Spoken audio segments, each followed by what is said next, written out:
Dear Misty, I'm very young and I do drag, but I really think that I want to do this full time.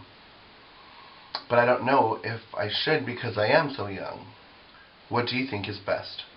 Alright, I don't know what age you are, but if you do want to be a full-time transsexual or a woman, the younger you start, the much better.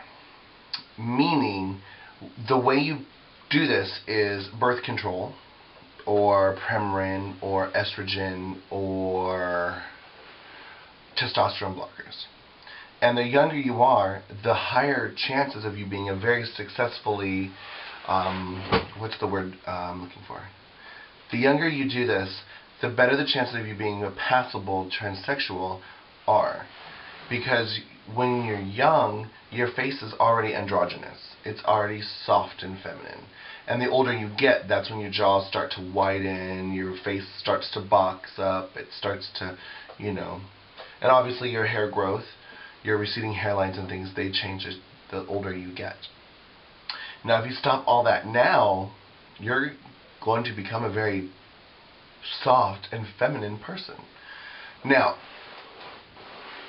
you mentioned that you don't want to do all the transsexual surgery stuff. Don't. If you just start taking the pills and the shots and the estrogen and the testosterone blockers, all of that is reversible.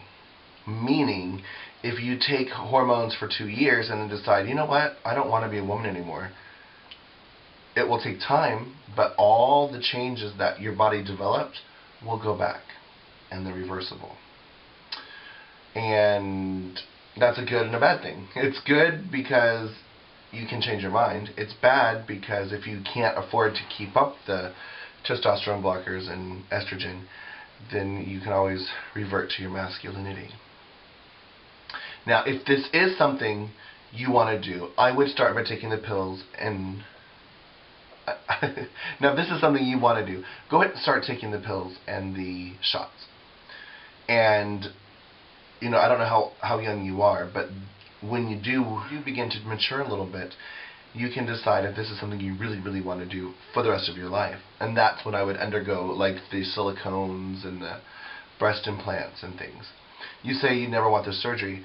I think that a good 95% of the transsexuals that I know have never had bottom surgery. For many reasons. Number one, they would be considered women. They wouldn't be considered trannies anymore. They would be considered post-operative and women. A lot of pageants don't allow post-operative transsexuals to enter. A lot of drag shows don't want post-op trannies. And a lot of the guys that are seeking trannies don't want post-op trannies. So, unless you really hate your penis, I wouldn't cut it off. Keep it. Anyways, that was Ask Misty. Hope I could help. Bye.